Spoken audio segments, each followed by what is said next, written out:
Baiklah, kita lanjutkan pembahasan minggu lalu yang masih belum selesai berkaitan dengan etika administrasi dalam praktik ya. Jadi ada 6 pokok bahasan yang mestinya kita bahas. Yang pertama asas-asas umum birokrasi, kemudian administrasi nilai-nilai yudisial dan norma pengawasan yang sudah kita bahas minggu lalu, kedua hal ini. Sekarang kita lanjutkan dengan kepentingan umum antara konsep dan praktik, kearifan dalam kebijakan, etos kerja, dan kode etik sebagai pedoman. Nah, pokok pembahasan kita saat ini adalah berkaitan dengan kepentingan umum antara konsep dan praktik. Ya. Kita bisa menyimak pendapat dari Jeremy Bentham dan John Stuart Mill dan juga Dewey ya, yang menyatakan bahwa bagaimana tindakan-tindakan manusia yang dilakukan melalui kegiatan administrasi. Jadi mungkin tempo dulu tidak disebut sebagai kegiatan administrasi. Tetapi saya melihat bahwa tindakan manusia sekarang ini yang tersusun secara sistematis untuk bisa mencapai kebahagiaan itu adalah kegiatan administrasi. Bagaimana mungkin Anda bisa melakukan atau memberikan kebahagiaan banyak orang ya, apa yang disampaikan Jeremy Bentham ini adalah kebahagiaan bagi sebagian besar orang. Ya. Bagaimana mungkin Anda atau tindakan-tindakan Anda itu tidak tersusun atau tidak disusun oleh apa yang disebut dengan administrasi. Pengalaman-pengalaman yang kita bangun untuk bisa menciptakan kebahagiaan sebagian besar orang adalah sebagian besar merupakan output dari administrasi publik. Kenapa saya katakan demikian? Kita menjadi seperti saat ini, minimal bisa membahagiakan diri sendiri, bisa membahagiakan keluarga dan anak kita. Sebagian hidup kita dilibatkan atau dilayani oleh produk yang namanya administrasi publik. Kita belajar di sekolah, kita belajar agama, apakah di sekolah atau di pesantren, ya. Kita bisa kumpul dengan banyak orang. Ya. Kita bisa mendapatkan layanan bank. Kita bisa mendapatkan layanan pendidikan yang baik. Kita bisa mendapatkan layanan kependudukan, pendidikan hukum, seminar-seminar. Semua itu dilakukan oleh administrasi. Muncullah sekarang kecerdasan kita untuk bisa membahagiakan keluarga kita, untuk bisa membahagiakan lingkungan sekitar kita, untuk bisa memberikan kecerdasan kepada mahasiswa sehingga mampu juga menciptakan kebahagiaan yang lain. Jadi itu semuanya adalah berkaitan dengan administrasi. Kemudian yang kedua pendapatnya John Rawls, mengangkat masyarakat yang kurang beruntung. John Rawls ini adalah pejuang atau para ahli yang berkaitan dengan keadilan. John Rawls. Ya. Jadi bagaimana kita administrasi publik bisa mengangkat masyarakat yang kurang beruntung. Nah, ini adalah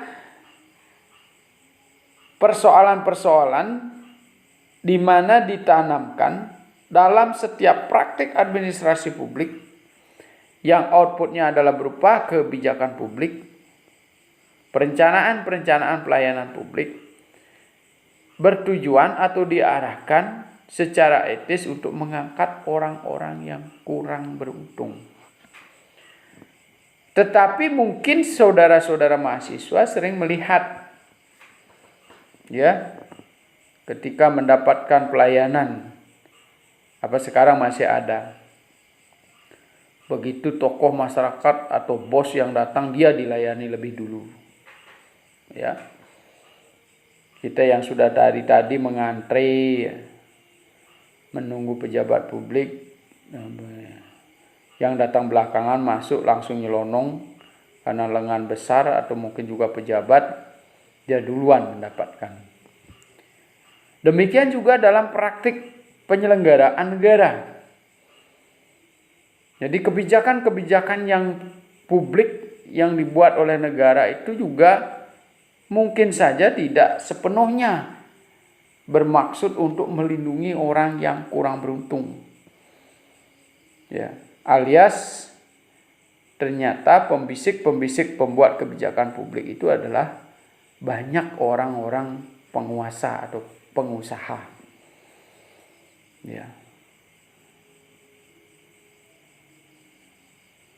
Sehingga nanti ketika dilaksanakan pun beberapa produk kebijakan itu, ya,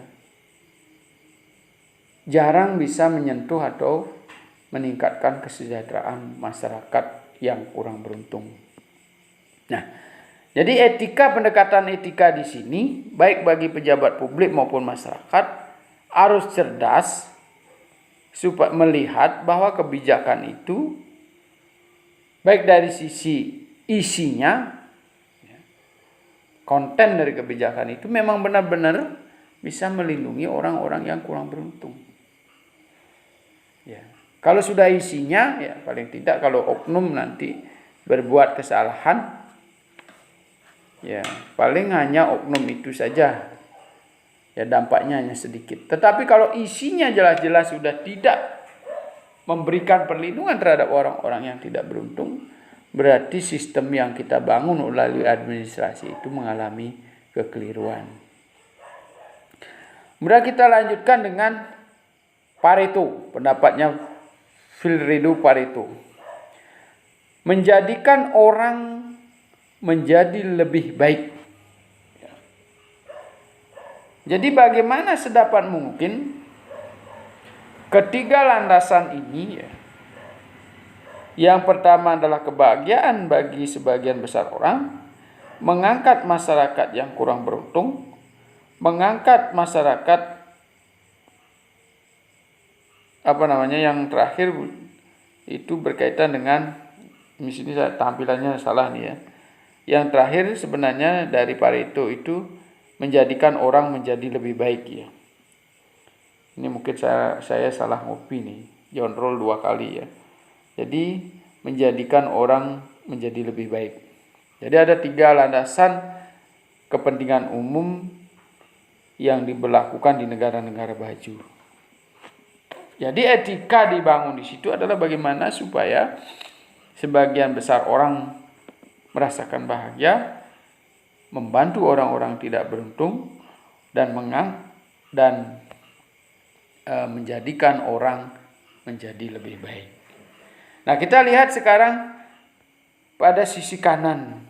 Jadi bulatan-bulatan itu dari yang terkecil ada kepentingan negara, ya, ada kepentingan masyarakat luas, ya, yang hijau. Kemudian ada kepentingan rakyat banyak, ya, yang ungu. Kemudian yang biru ada kepentingan pembangunan. Ya. Jadi semua arah dari apakah itu kepentingan negara, kepentingan masyarakat, kepentingan rakyat banyak, kepentingan pembangunan, ya, itu etikanya adalah berkiblat pada 3 persoalan tadi. Bisa membahagiakan makin banyak orang, bisa mengangkat derajat orang yang tidak beruntung, dan yang terakhir menjadikan orang menjadi lebih baik. Nah, kemudian kita lanjutkan dengan asas pokok negara kesejahteraan. Ya, welfare state. Jadi prakteknya di persemakmuran Inggris. Apa yang terjadi di dalam administrasi publik di sana? Tadi minggu lalu kita sudah praktik di Belanda, kita jelaskan. Kemudian beberapa tokoh negara-negara maju juga sudah kita sampaikan tadi. Sekarang praktik di negara persemakmuran welfare state ini, yang menyatakan bahwa setiap warga negara semata-mata karena dia manusia berhak atas kesejahteraan dasar dan taraf hidup minimum.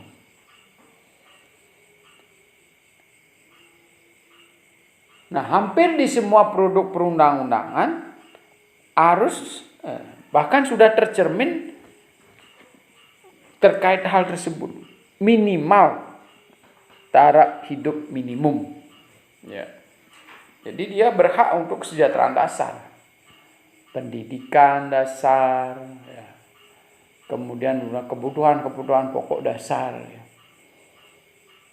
Minimal pemberlakuan administrasi publik yang dilakukan di negara bersangkutan itu bisa menjamin hak-hak dasar daripada masyarakatnya.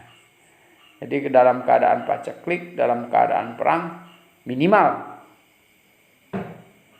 hak-hak dasar ini bisa terpenuhi. Kalau tidak mampu, berarti sebenarnya tatanan administrasi publik pada negara tersebut keliru. Ya. Mungkin masih banyak ada korupsinya, mungkin masih banyak penegakan hukum yang tidak sesuai. Ya. Jaminan hukum terhadap hak-hak masyarakat juga kurang. Ya. Jadi setiap kebijakan yang dibuat, ada perubahan kebijakan membuat kalangan-kalangan pendidikan menjadi kacau, kalangan para pengusaha menjadi gulung tikar. Ya, mestinya setiap ada perubahan kebijakan yang dilakukan oleh administrasi publik, orang yang sudah sejahtera menengah menjadi meningkat. Orang yang miskin menjadi sejahtera. Terus meningkatkan kualitasnya. Bukan malah sebaliknya, ketika terjadi pengaturan-pengaturan baru, regulasi-regulasi baru, malah menjadi masyarakat semakin terpuruk. Yang sudah jadi pengusaha gulung tikar, muncul pengusaha baru. Ya kan? Tingkat pendidikan yang sudah ditata sedemikian rupa sudah mapan, justru terjadi pengaturan baru, terjadi kekacauan di bidang pendidikan. Demikian juga di bidang kesehatan. Ya. Setiap ada pengaturan mestinya kualitas dan derajat kesehatan masyarakat semakin meningkat.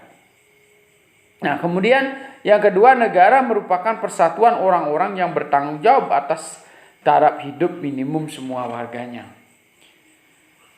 Tidak hanya menjadi tanggung jawab para pelaksana kebijakan publik, para aparatur negara untuk menyediakan kebutuhan-kebutuhan dasar masyarakat. Sehingga di situ adalah setiap warga negara yang berada di wilayahnya bertanggung jawab terhadap taraf hidup minimum semua warga. Nah, apakah kondisi-kondisi demikian itu sudah diciptakan oleh administrasi publik? Ya.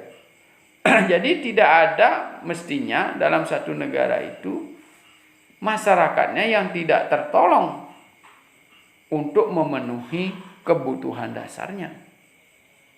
Ya. Kalau memang pengaturan administrasi publik ini baik. Ya.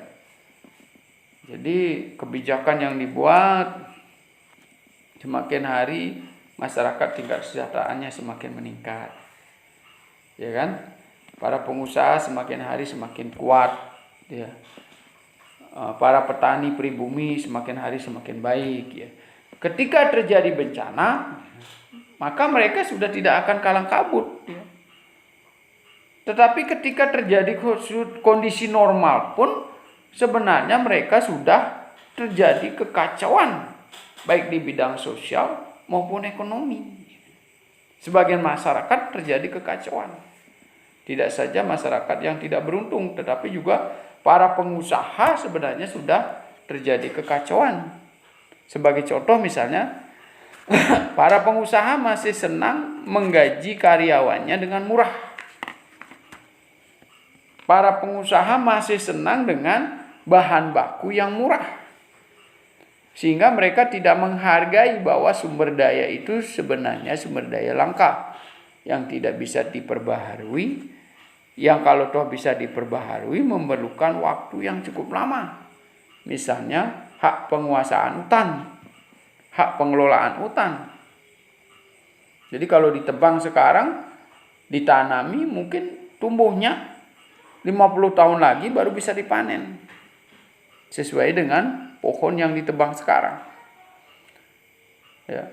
Jadi tidak boleh dilakukan penebangan sembarangan dan serentak, kan gitu.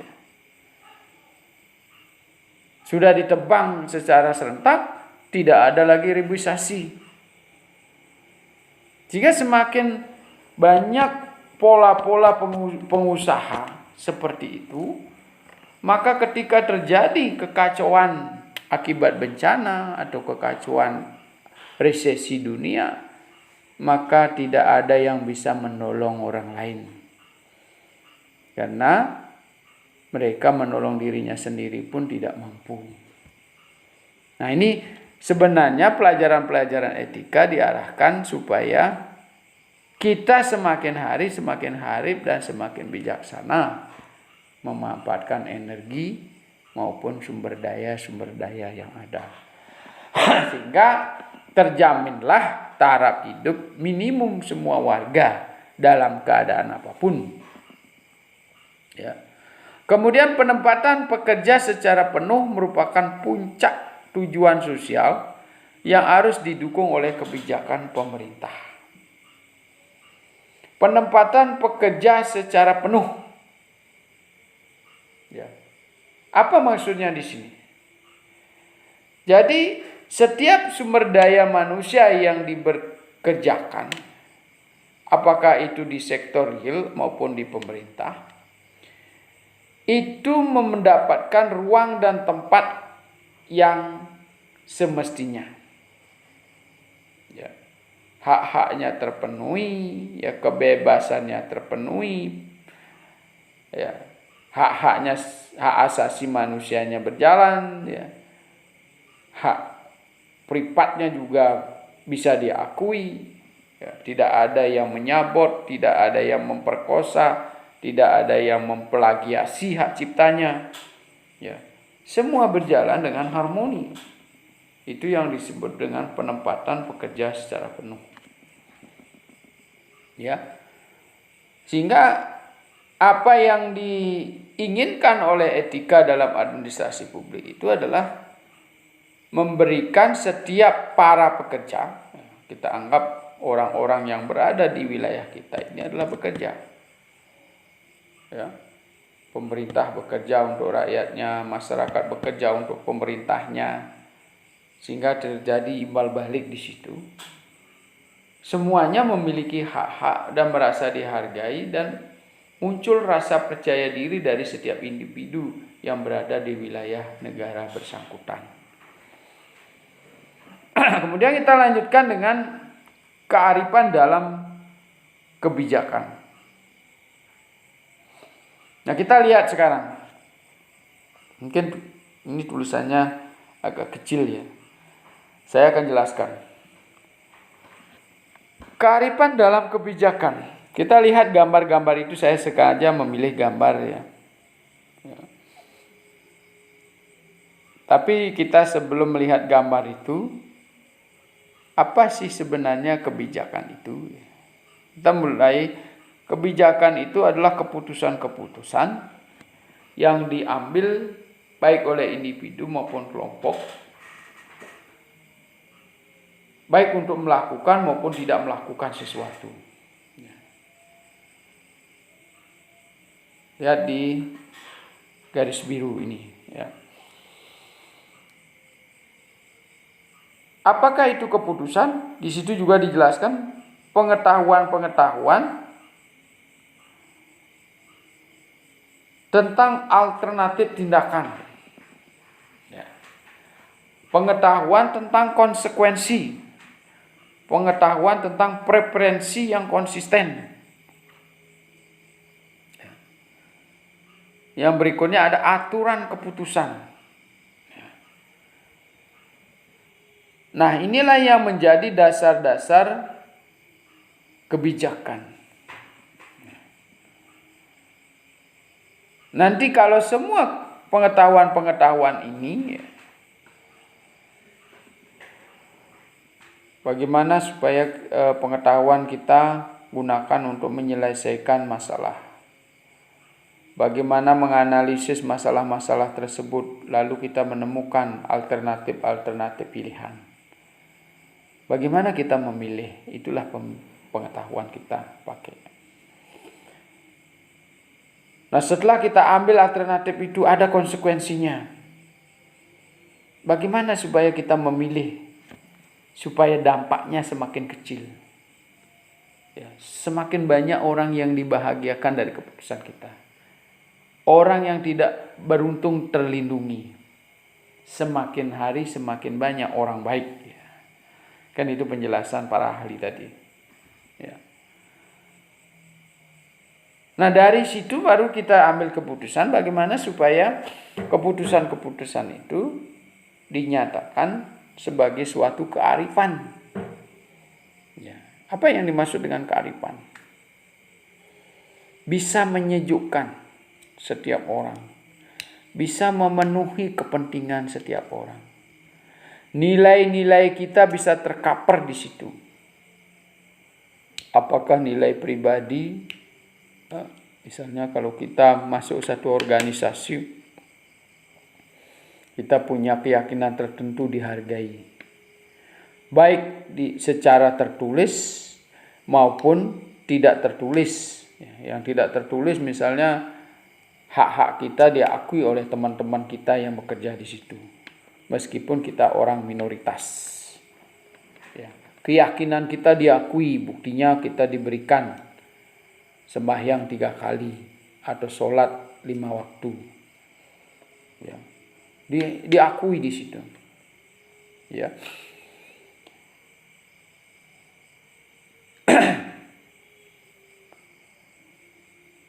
Lalu kearifan yang lain bagaimana? Bisa menciptakan harmoni, bisa membentuk perilaku yang solidaritas setiap hari, memunculkan suasana kekeluargaan, memunculkan suasana gotong royong, memunculkan motivasi yang tinggi untuk bekerja di situ. Nah, ini yang dimaksud dengan kearifan. Sehingga orang-orang di situ akan muncul pada gambar-gambar yang kita tampilkan ini. Bahwa kita lihat gambar bayi itu menyebutnya optimis. Ya. Jadi kita selalu optimis. Kita lihat gambar sumo itu saya ambil itu keberanian. Jadi tidak ada orang yang terkucilkan di situ, merasa di subordinat, ya, merasa kecil, merasa minoritas, sehingga selalu merasa berani untuk menyampaikan sesuatu. Kemudian gambar nenek tua itu melihat ada anak yang mengasih sesuatu, itu menggambarkan keadilan dan murah hati. Nah, inilah ketiga hal ini, konsep sederhana ini mewakili kearifan. Ya. Jadi akibat dari sebuah pengaturan regulasi administrasi publik, kita menjadi seorang yang optimis, kita menjadi seorang yang berani, ya. Kemudian merasa adil dan rendah hati. atau murah hati ya. Jadi penuh kasih sayang, penuh dengan penghargaan-penghargaan, penuh dengan nilai-nilai yang diciptakan sehingga membuat kita enggan untuk bergeser dari organisasi tersebut. Kita tidak berkeinginan untuk melakukan pemberontakan terhadap negara ini. Kita tidak berkeinginan untuk pindah warga negara dan sebagainya. Jadi memunculkan rasa optimis dan kebanggaan terhadap tatanan-tatanan yang sudah dibangun oleh negara. Kemudian kita lanjutkan terkait dengan masalah keadilan tadi. Ya, keadilan dan murah hati. Apa yang dimaksud dengan keadilan? Nah, kita lihat pendapat para filsuf ini. Plato. Yang pertama Plato. Masing-masing unsur kejiwaan, cipta, rasa, karsa dapat menjalankan fungsi sebagaimana mestinya tanpa mengganggu satu sama lainnya. Ya. Jadi ketika kita merasakan nyaman, ya, kejiwaan kita merasa tenang, tidak dihantui oleh rasa was-was, ya. Kemudian otak kita bisa menciptakan sesuatu dengan baik, ya. Ya. Sehingga hampir fungsi-fungsi dari pemikiran, tindakan, dan perkataan kita menjadi berfungsi. Menyimak sesuatu merasa lega, mendengarkan sesuatu merasa nyaman, ya. Tidak dihantui oleh rasa takut, ya. Nah, yang kedua adalah budi rohani dalam keadaan tertib, sebagaimana tertibnya keadaan tubuh yang sehat. Pikiran-pikiran kita selalu menapak pada hal-hal yang realistis yang ada di dalam diri kita. Ketika kita belajar seperti itu, maka kehidupan kita tidak akan pernah merasakan kekurangan apapun. Tetapi karena tampilan-tampilan atau realistis, ya, istilahnya itu, kondisi empiris di sekitar kita menyuguhkan sesuatu yang selalu berbeda. Saya contohkan sebagai begini. Katakanlah kita pegawai negeri sama-sama golongan 3. Ada yang sangat memprihatinkan sekali kondisinya. Ada pula yang sangat luar biasa, dia memiliki kekayaan. Ya. Padahal kita bersamaan menjadi pegawai. Ya. Nah, ketika misalnya kalau tatanannya sangat bagus, tatanan administrasi kita penuh etika, kemungkinan-kemungkinan itu tidak akan terjadi. Ya. Nah, inilah yang membuat budi rohani kita selalu terganggu. Ya. Kita ingin seperti mereka yang kaya, akhirnya kita memaksakan diri untuk mengambil kredit dan sebagainya. Sehingga setiap hari budi rohani kita merasa tertekan. Kita sudah kuat, anak-anak kita tidak kuat, ya. Minta beli ini, masa kita gak sama, bapak jabatannya sama, golongannya sama, masa tidak bisa beli ini? Jadi gangguan-gangguan inilah yang membuat kita merasa diperlakukan tidak adil. Ya. Belum lagi yang pegawai rendahan kita lebih maju secara material. Ya, bagaimana dia bisa seperti itu dan sebagainya. Ya. Disiplin diri dengan perasaan hati yang dikendalikan oleh akal. Ya.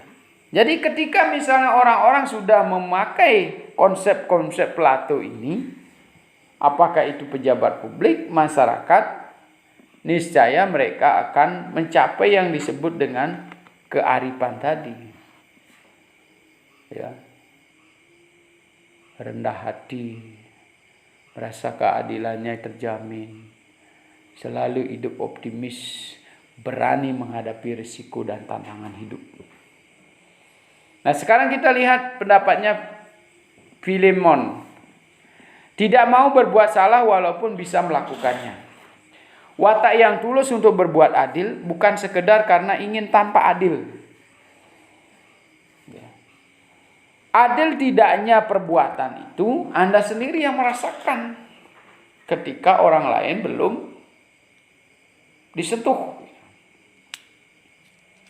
Saya tidak tahu apakah Anda sering berbohong pada saya apa tidak.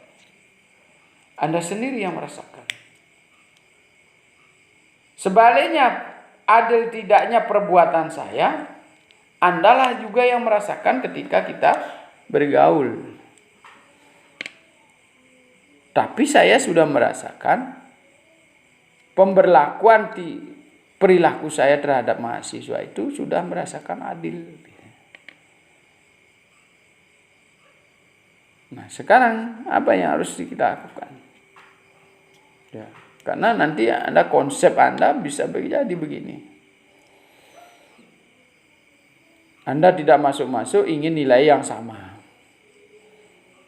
Begitu saya nilainya kecil, Anda merasa tidak adil.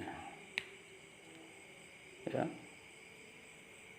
Jadi kok saya nilainya kecil sekali, jauh dan tidak adil.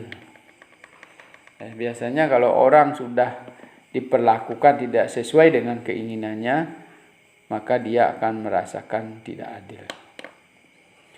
Menolak mengambil barang berharga milik orang lain walaupun tidak ada risiko yang merugikan atau risiko yang dirugikan.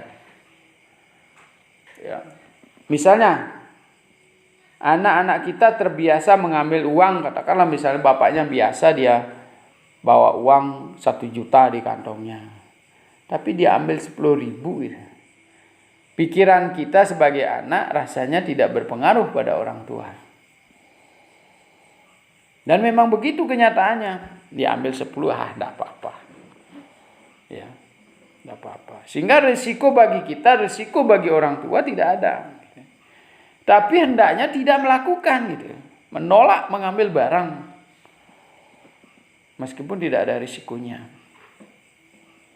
Tidak mungkin orang tua akan memenjarakan anaknya hanya mengambil 10.000. Kan gitu.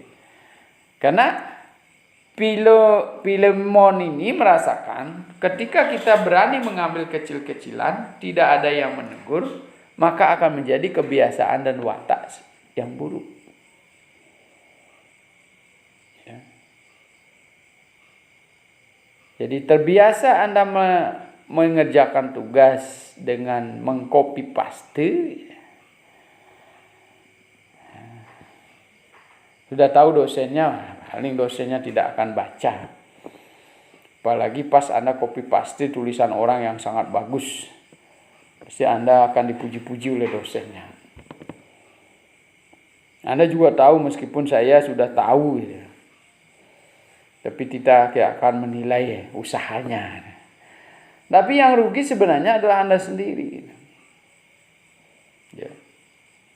4 tahun Anda sia-siakan waktunya hanya menulis tugas 2 lembar saja tidak mampu. Kalau saya sebagai mahasiswa itu lebih baik uangnya dikembalikan kalau dibayari oleh orang tua. Ya.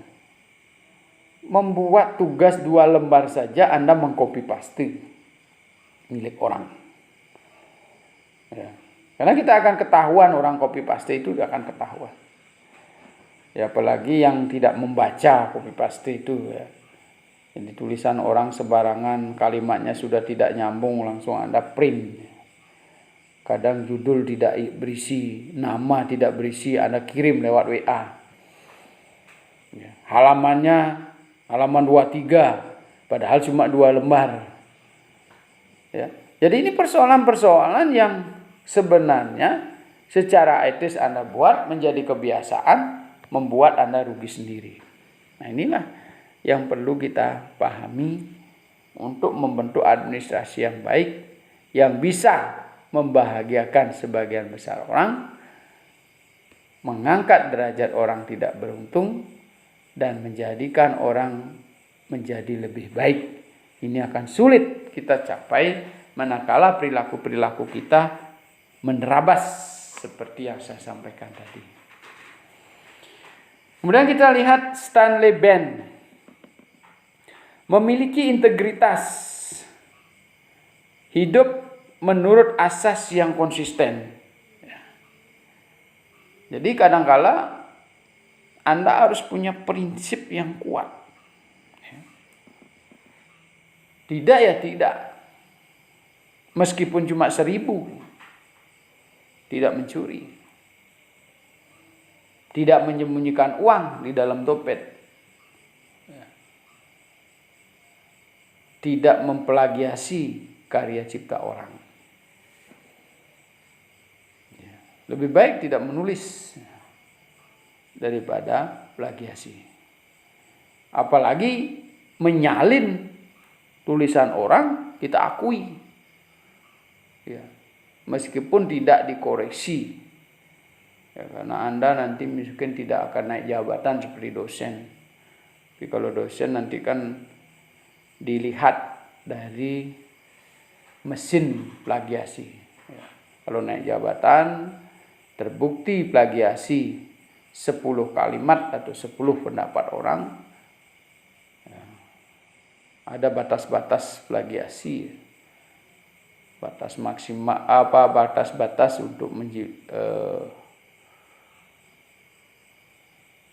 mengutip pendapat orang secara mesin itu sudah dihitung.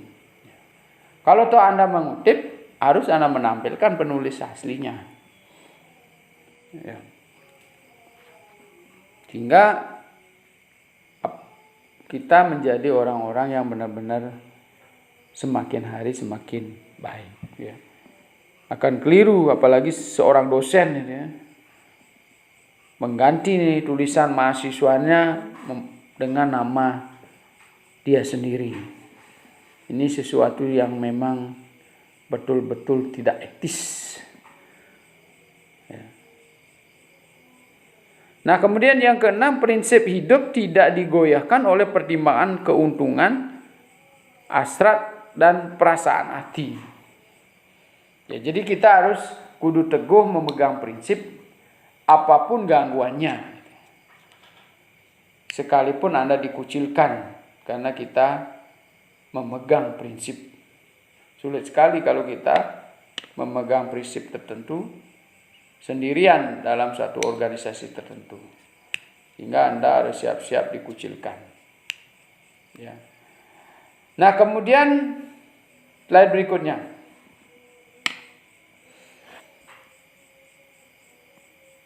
Kita kembali lagi kepada persoalan etika.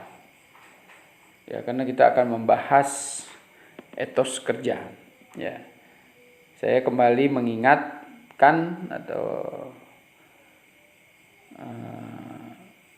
mengulas kembali tentang pemahaman etika.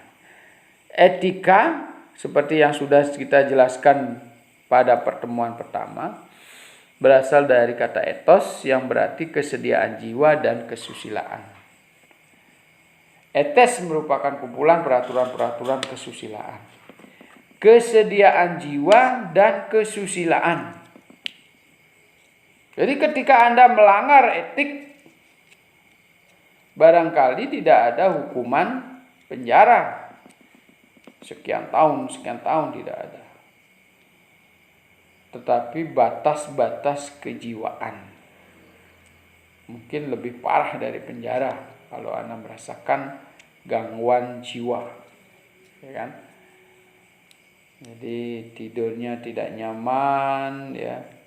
Kemudian selalu merasa resah, dihantui, ya. Seperti ada orang yang mengejek, ya, seperti ada orang yang mengintai, ya. Di dalam pengertian etes sebenarnya tercakup pula pengertian kesediaan jiwa, karena kesusilaan di dalam dirinya minta ditaati oleh orang lain. Jadi Aristoteles menyebutkan etos dan etes sebagai etika. Jadi apakah Anda secara sadar melakukan tindakan-tindakan itu? Ya, tidak sekedar misalnya seperti tadi, keadilan itu nyata, tidak sekedar supaya tampak adil. Nyata itu maksudnya adalah memang dari sisi tindakan dirasakan oleh orang lain kita adil. Ya. Nah, sekarang kita lanjutkan dengan etos kerja pegawai pelayan publik. Jadi kita sudah menjelaskan tentang kesediaan jiwa. Nah, sekarang kembali tantangannya adalah apakah Anda memiliki kesediaan jiwa untuk melakukan kesusilaan berikut ini. Yang pertama adalah selalu memiliki gagasan yang baik. Nah, bersediakah Anda melakukan hal ini? Apakah di dalam jiwa Anda sudah tertanam hal ini? Penyelesaian tugas lebih baik, memiliki saran dan perbaikan. Jadi apakah kita setiap hari kualitas pekerjaan kita semakin hari semakin baik? Penggunaan waktu kita semakin hari semakin efektif. Pengaturan keuangan kita semakin hari semakin efisien. Apakah kehidupan Anda selalu diwarnai kritik tanpa memberikan saran? Nah, ini kan pertanyaan-pertanyaan yang harus dipertanyakan kepada diri kita. Ya, apakah Anda memiliki rencana yang baik? Atau sekedar membuat rencana? Ya. Supaya dilihat kerja aja oleh bos kita, ya kita buat rencana. Apakah semakin hari? Ciri-ciri perencanaan yang baik apa sih? Jadi kalau kita membuat rencana 3, pertama kita terlaksana 2. Ya. Besoknya punya rencana 3, terlaksana 3. Hasilnya baik. Jangan kita membuat rencana 3, hasilnya 1. Ya. Atau 0 sama sekali. Berpikiran positif. Ya. Apakah kita selalu berpikir positif? Apakah kita selalu merenungi hal-hal yang pernah kita alami secara negatif di masa lampau? Ya. Apakah Anda selalu menuntun diri, pikiran, hati, dan perasaan Anda untuk menjadi lebih baik dalam keadaan apapun? Selalu bersyukur, selalu bisa menikmati, selalu menyarankan kepada orang lain yang lebih baik, selalu menggunakan kata-kata pilihan yang lebih baik, selalu menampilkan kasih sayang dan sebagainya. Kita menjadi tim yang baik, tidak menjadi antagonis, tidak menjadi aroganisme, tidak juga menjadi orang yang pesimis. Tapi kita bisa mengimbangi gerakan-gerakan teman. Mereka semangat, kita juga semangat. Karena kalau kita membuat tim, kita akan memilih orang-orang yang memiliki semangat yang sama, cara kerjanya yang sama. Misalnya kalau Anda membuat kelompok, adalah satu orang yang tidak pernah diajak berkelompok. Berarti orang yang satu ini tanda tanya. Dia apakah pemalas atau arogans? Bisa saja dia pintar, tapi dia ingin mengerjakan sendiri, menguasai sendiri. Tidak mau membangun tim. Ya. Sehingga sebenarnya bukan pintar dibutuhkan, tetapi kemampuan membangun tim. Jadi yang pintar memvibrasi orang-orang yang masih rendah di sekitarnya. Sebaliknya, yang kemampuannya masih rendah, dia akan menyimak dan belajar pada orang-orang yang memiliki kemampuan yang lebih tinggi. Dapat memotivasi diri. Ya. Jadi ini sangat penting sebagai etos kerja pegawai. Jangan sampai keluar kalimat ketika ditanya, kamu bekerja di mana? Ya, Kang Okan, saya bekerja di sini, Pak. Pangkuale Megai den. Ini bahasa-bahasa ini adalah bahasa-bahasa yang mesti sudah ditinggalkan.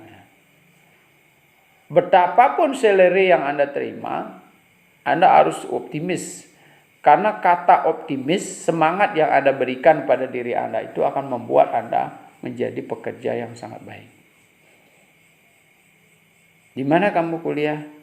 Ya, Kang Goang di Panji Sakti, Pak. Jangan bicara seperti itu. Di mana kamu kuliah? Saya kuliah di Panji Sakti. Optimis dan akan memberikan landasan kenapa kamu kuliah di situ. Dengan semangat Anda akan menjawab, saya akan menjadi administrator yang baik. Saya akan menjadi birokrat yang baik. Saya akan menjadi politisi yang baik. Ya. Tapi kalau Anda, Kang Goang begini, begitu Anda tanya, nanti kamu akan bekerja di mana? Nah, apa aja nanti dapat kerja di kemudian hari. Jadi tidak akan ada jawaban-jawaban yang pasti ketika Anda memotivasi diri secara rendah. Bekerja melebihi standar, mencari insentif yang baik. Ya. Jadi selalu kita rencananya 2, kita harus dapatkan menjadi 3. Jadi selalu melebihi dari standar. Orang lain pulang 4 waktu, kita selalu lebih waktu. Tapi memang ada kerjaan yang dikerjakan. Ya. Kalau tidak ada pekerjaan dikerjakan, paling tidak bersih-bersih. Paling tidak kita mengobrol yang bermanfaat dengan pimpinan. Jadi kalau pimpinannya belum pulang, ada kesempatan kita berbicara. Ya kan? Atau kalau Anda pimpinan, anak buahnya masih kerja, ada kesempatan kita berbicara untuk memahami apa sih yang dikerjakan oleh bawahan-bawahan kita. Apa sih motivasinya dia bekerja sehingga lewat jam dan sebagainya. Ya. Mencari insentif baik tidak saja berupa uang, tetapi juga pengalaman. Nah, seperti yang saya sampaikan tadi. Jadi Anda berkuliah, jangan begitu berhenti dosennya mengajar, Anda langsung pulang. Meskipun sekedar ngobrol dengan dosen, meskipun sekedar ngobrol dengan teman-teman di kantin, maka Anda akan bisa menghilangkan paling tidak penat kita dengan mengetahui berbagai pengalaman-pengalaman hidup yang dihadapi oleh teman-teman kita. Apalagi yang belum bekerja, kesempatan bertemu ngobrol dengan orang-orang yang sudah bekerja, maka dia akan menambah pengetahuan yang tidak didapat dari pengajaran dosennya. Jadi setiap gerakan harus memunculkan nilai tambah pada diri kita. Nah, kita lihat di sisi kanan.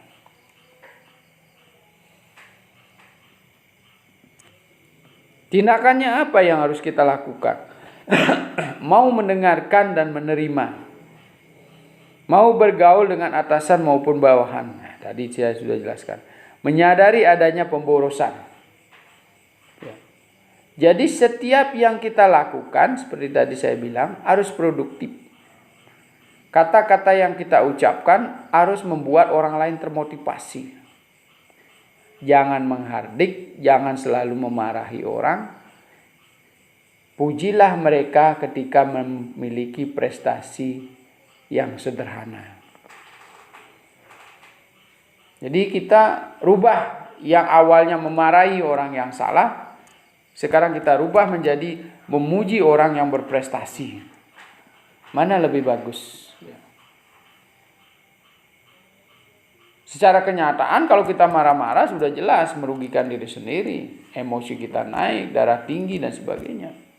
Orang lain tidak enak. Ya. Tapi kalau kita memberi prestasi, ucapan selamat, terima kasih pada orang-orang yang sudah mengerjakan pekerjaannya dengan baik, alangkah bisa menyejukkan orang yang kita puji dan menyejukkan diri kita untuk tidak darah tinggi dan sebagainya. Menyukai pekerjaan, bekerja dengan kecerdikan. Ya. Tadi saya sudah sampaikan. Apapun pekerjaan kita harus kita sukai. Ya.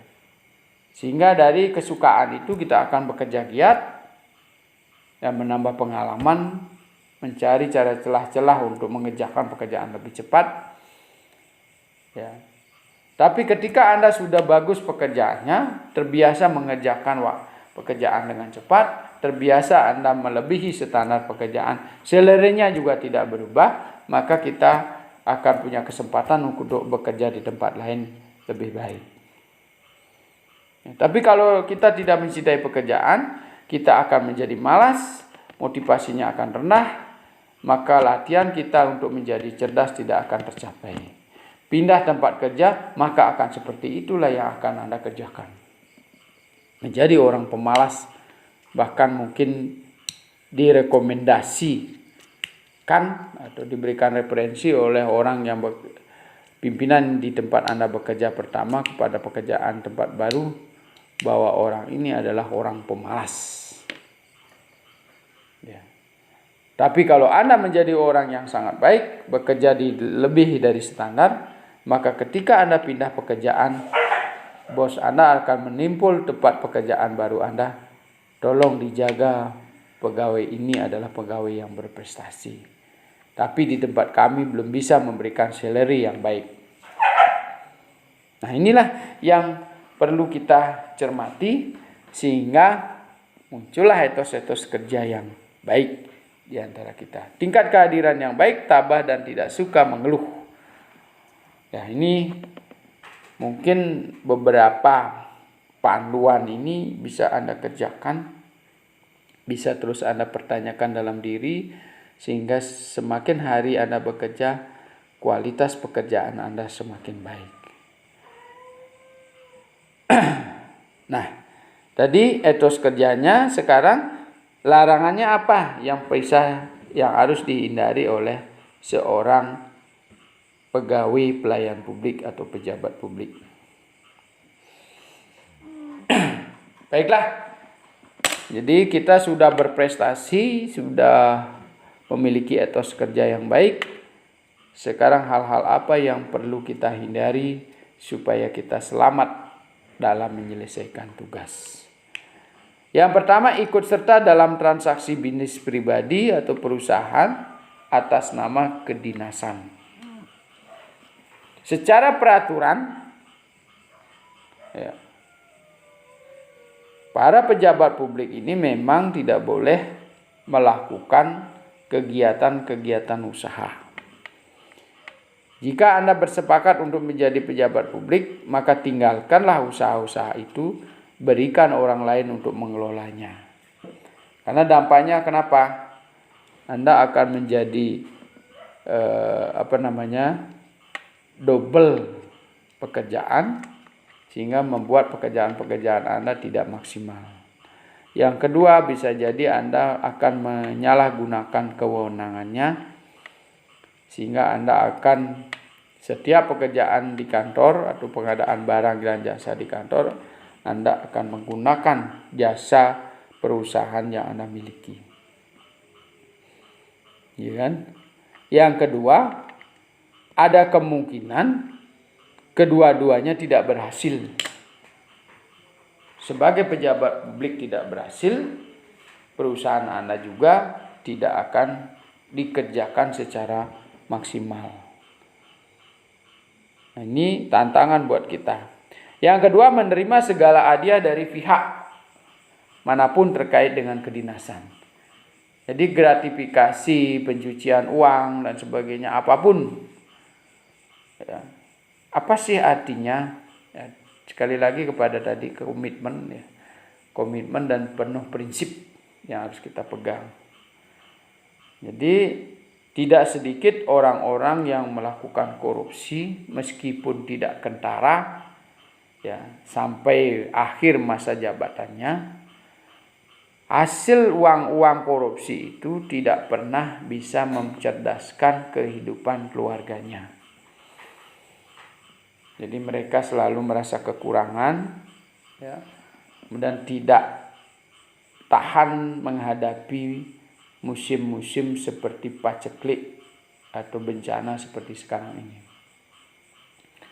Jadi mereka-mereka itu sebenarnya orang-orang yang sangat lemah dalam menghadapi realitas di masyarakat. Misalnya ketika mereka akan pensiun, mereka merasa ketakutan kehilangan jabatan, ya. Kemudian juga ketakutan terhadap anak-anak mereka tidak akan, ya, bisa terpenuhi segala kebutuhannya karena sudah terbiasa mereka menikmati uang korup sehingga tidak bisa membatasi pengeluarannya. Dari sisi perilakunya juga keluarga tersebut yang bersangkutan akan selalu menonjolkan diri dari hasil pekerjaan orang tuanya. Mereka tidak bisa hidup mandiri secara baik. Ya. Kemudian yang ketiga, membicarakan masa depan atau peluang kerja di luar kedinasan pada saat melaksanakan tugas kedinasan. Jadi konsentrasi kita ketika kita bekerja di kantor, jangan sekali-kali membicarakan bahwa kantor kita itu buruk, bahwa ada peluang bisnis di luar yang lebih baik dan sebagainya. Ya. Karena ini juga akan termotivasi pada gerakan Anda, kegiatan-kegiatan Anda yang tidak bisa fokus mengerjakan tugas-tugas Anda sendiri. Padahal kalau Anda kerjakan fokus pekerjaan-pekerjaan Anda, akan Anda bisa kerjakan dengan mudah dan menerima hasil yang maksimal dan rasa syukur itu akan muncul. Jadi belum tentu orang-orang yang secara material di luar sana, terutama para pengusaha-pengusaha itu, akan merasa bahagia seperti yang kita rasakan ketika kita bisa mensyukuri pekerjaan-pekerjaan kita yang kita hadapi sekarang. Ya. Kemudian yang keempat, membocorkan informasi komersial atau ekonomis yang bersifat rahasia pada pihak-pihak. Jadi apapun yang dilakukan di dalam sistem layanan administrasi publik, ada hal-hal yang bersifat silent yang tidak bisa dikemukakan kepada publik. Jadi alih-alih Anda bermusuhan kepada pimpinan Anda, lalu Anda menceritakan hal-hal yang membuat reputasi organisasi publik Anda menjadi rendah. Ya. Intinya apa? Ketika kita berkelahi dengan seseorang, sebenarnya seperti tempo hari saya sampaikan, mereka yang berkelahi itu sebenarnya sama-sama buruk, ya kan? Sama-sama tidak bisa menahan diri. Hasilnya adalah sama-sama dirugikan. Jadi tidak ada yang benar dan tidak ada yang salah. Jadi kalau buruk hasilnya maka mereka sama-sama salah. Ya. Jadi dalam perkelahian konflik di dalam keluarga, kalau terjadi konflik berarti kita sebenarnya sama-sama memiliki potensi kesalahan. Kalau saja ada yang mengalah satu, maka konflik itu tidak akan terjadi. Maka yang satunya akan menyadari dan kembali harmoni. Yang kelima, terlalu erat berurusan dengan orang-orang di luar instansi pemerintah. Ya. Jadi apakah itu dilandasi dengan korupsi apalagi? Ya, karena Anda diberikan sogokan sehingga Anda sangat erat. Pun tidak korupsi. Jadi akibat Anda terlalu melayani kepentingan publik, gitu ya. Kan ada orang tipe-tipe yang ekstraver. Ya. Jadi dia mengorbankan dirinya untuk kepentingan orang gitu ya. Ini banyak juga ya. Maksudnya dia ingin berbuat baik gitu ya. Bisa dia mengerjakan sampai malam hari pekerjaannya belum selesai. Padahal tidak ada tambahan uang dari situ. Ya. Bisa 24 jam dia mengerjakan pekerjaan yang diberikan oleh satu orang. Karena tanggung jawab dan istilahnya itu? Berjiwa sosial. Ya. Bahkan dia rela menghabiskan uangnya untuk kepentingan bisa melayani orang banyak. Jangan lupa, Anda tidak bisa melayani seseorang sedemikian rupa, tetapi juga melupakan pelayanan terhadap yang lain. Apakah manusia itu memiliki kemampuan super sehingga bisa melayani setiap orang, katakanlah misalnya 20 per hari, dengan cara yang sama yang bisa kita layani sampai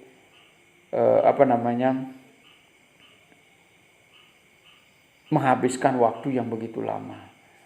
Ya. Jadi kalau Anda ingin melayani seperti itu, sebaiknya Anda melayani semua orang seperti itu. Sehingga habislah waktu Anda untuk bekerja. Lalu mana keadilan Anda untuk keluarga? Mana keadilan Anda untuk diri Anda sendiri untuk bisa menikmati istirahat dan sebagainya. Nah, ini perlu juga kita pahami.